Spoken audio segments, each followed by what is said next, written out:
Hello and welcome to a Druid Karn deck tech video. So I have a lot of Druid Karn content on this YouTube channel you can check out, and there's a lot of different variants. I mean, I've played Hex Drinker. I've played obviously with the busted Oko. There's a lot of different variants that I've played of Druid Karn. I've played Druid Karn where it's a little bit more all in with lunges. I've played Druid Karn where it's more of a Planeswalker control deck. There's a lot of different variants you can kind of lean on with Druid Karn. This right now I'm pretty excited about for the current meta and how this version and variant can attack certain decks. So Druid Karn as a whole is a Devoted Druid variant which runs Devoted Druid and Vizier Remedies to produce infinite green mana, which you can win the game then with a Walking Ballista or a Finale of Devastation. Or a Finale into a Walking Ballista if you want to get extra greedy. Now, that is a really, really cool line. That's a really cool concept, but what Devoted Karn does differently is the Planeswalker package. Karn acts as extra copies of Finale and extra copies of Walking Ballista, because Karn can grab a Walking Ballista on the side, while Karn is also just a perfectly fine mid-range threat or control threat on his own.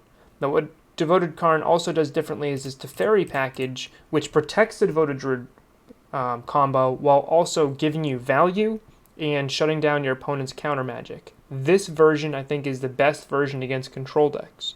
That said, I think Devoted Karn is actually much weaker against aggro decks and sometimes mid-range decks than the, say, Collected Company variants or the all-in variants can be.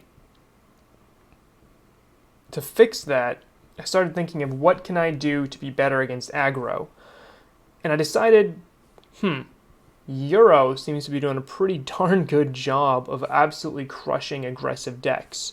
Having access to 4 Finales, 4 Calls, and 4 Oaths, I might only need 1 Uro in this list to actually be fine. I think 1 Uro is probably just good enough. But I'm running 2 to test the card a little bit more, and because I want to kind of turn on that access a little bit more. I've had a couple test games where I've had 2 Euros in my opening hand, played one, my opponent pathed one in response to the sacrifice trigger, and I just played the second one, and the second one ran over that game.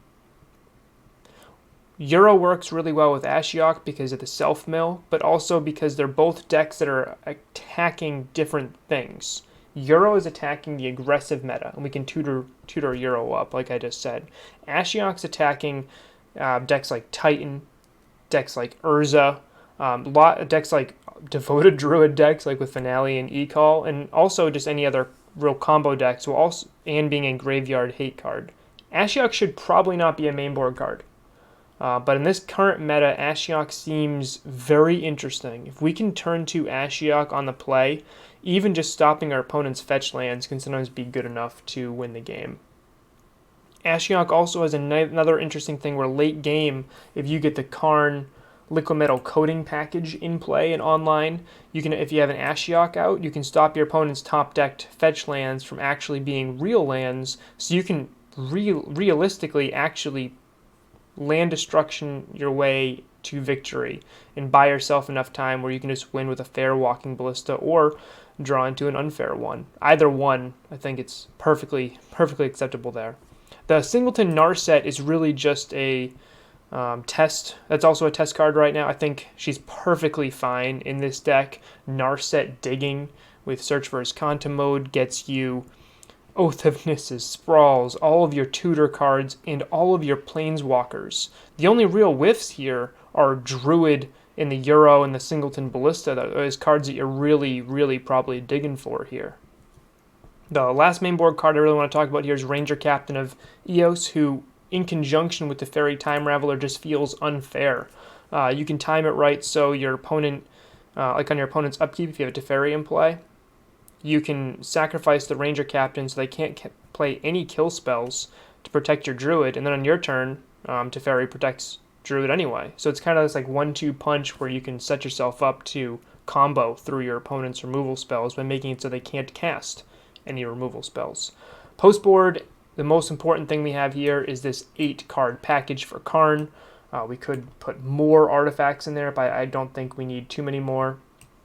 Obviously, losing Lattice hurt this deck, but we have the Ballista, which is the free wins off of the Druid combo, Wormcoil Engine, which is just a mid-range threat we can grab that still hoses a ton of decks, Tormod's Crypt is our graveyard hate, Pithing Needle to shut down opposing planeswalkers or activated abilities, Damping Sphere, which is more for spell-based combo than things like Amulet Titan or Tron, but still a perfectly noteworthy card we can grab.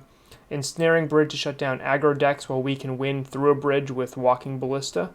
And Omen Machine, which is the new Lattice, not nearly as good, but combos with Teferi Time Raveler in play to lock your opponent from casting spells for the rest of the game.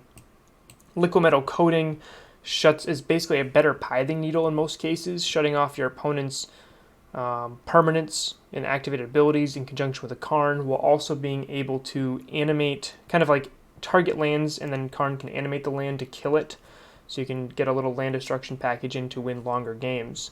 Veil of Summer is just really good against control decks and Grixis Shadow decks as well. Mirran Crusader is my only grindy card I have in the sideboard, because I don't think I need too many grindy answers here with how dense this deck is, especially with the addition of the Euros. Here I have my 2 anti-red cards. Normally I would run more, but again, I'm testing the Euro main board, which should help me in those red matchups, especially with E-Call and Finale to help find them. And then it's 2 Path to Exiles to bring in against aggro decks, against Tarmogoyfs, against Death Shadows, and in a couple other fringe situations. So that's a deck tech. Druid Karn is a very different style of play from other Druid decks, trying to leverage the power of these War of the Spark Planeswalkers. I like Druid Karn a lot. Like I said, I have a bunch of content. You can watch a bunch of different variants out there. I think they all have merit.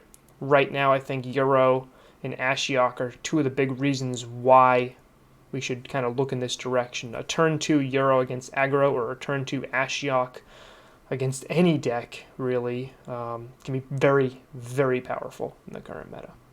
That's a deck tech. Hope you like it. I'll see you in the next one.